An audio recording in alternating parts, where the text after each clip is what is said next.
Harapan masyarakat Indonesia untuk melihat timnas AFF Indonesia menjadi juara begitu besar. Apalagi melihat performa timnas di babak penyisihan dan semifinal yang begitu menakjubkan. Namun apa daya, bola memang bundar. Timnas dan masyarakat Indonesia harus menelan pil pahit dengan skor telak 0-4 dari Thailand. Banyak orang yang menyayangkan kekalahan Indonesia ini. Skor telak 0-4 dari Thailand di leg pertama final tidak hanya memilukan tapi juga memalukan.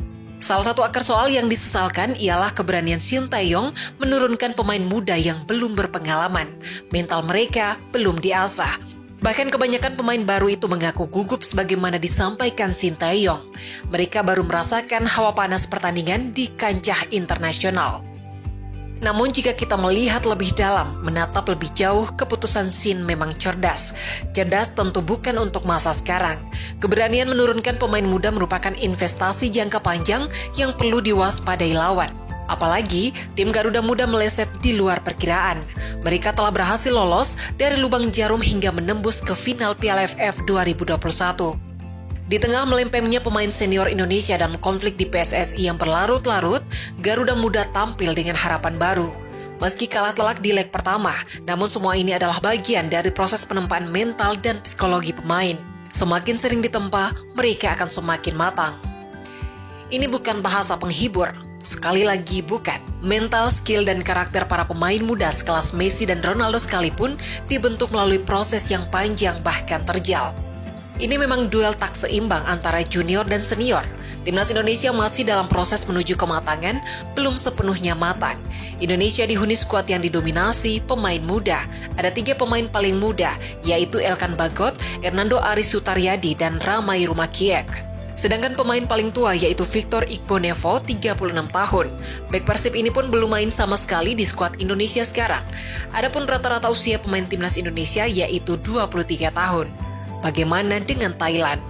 Thailand dihuni banyak pemain senior yang pernah main di final Piala AFF sebelumnya. Thailand memiliki pemain paling muda, yaitu Jonathan Kemde yang berusia 19 tahun. Sedangkan pemain paling tua yaitu kiper cadangan Siwarak Tetsung Noen.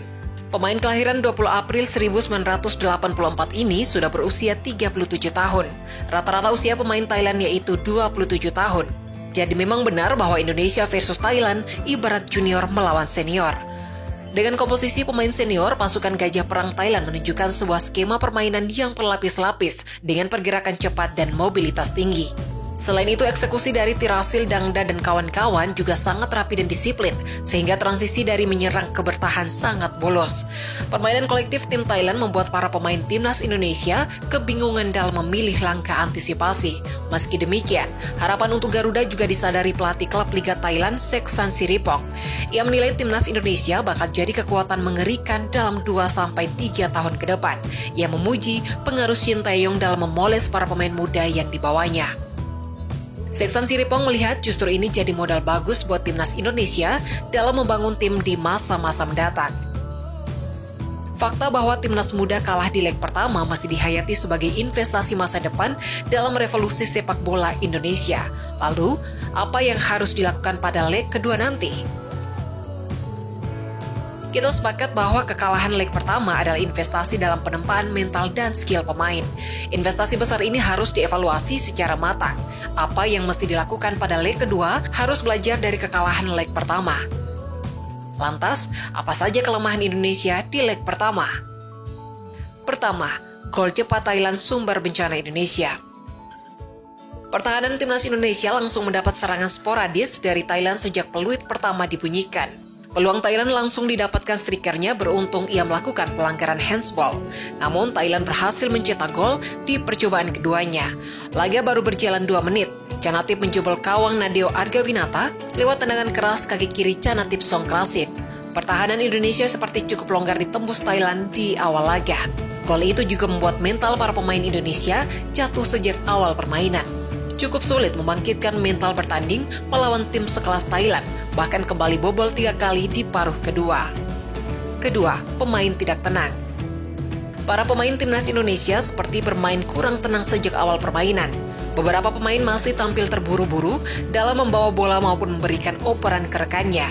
Alhasil, banyak bola sendiri yang seharusnya dikuasai justru hilang direbut pemain lawan. Setidaknya hingga 15 menit pertama, para pemain Indonesia cukup kesulitan menembus pertahanan Thailand. Berbeda dengan gaya permainan Thailand yang begitu tenang, taktis dan percaya diri. Terlihat dalam penguasaan bola di mana Indonesia begitu mudahnya kehilangan dan sulitnya merebut dari lawan.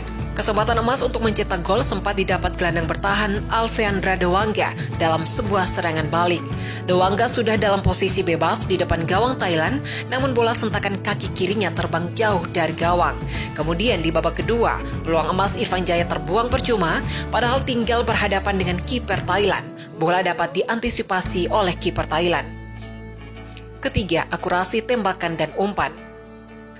Setidaknya ada 2 kelemahan lagi yang ditunjukkan timnas Indonesia. Kelemahan yang dimaksud adalah dalam akurasi umpan dan akurasi tembakan yang masih kurang maksimal. Dalam statistik di laman resmi Piala AFF 2021, akurasi tembakan Witan Sulaiman dan kawan-kawan hanya menyentuh 46,30% sejak fase grup B. Sementara itu, Thailand memiliki angka yang lebih bagus, yakni 54,20%.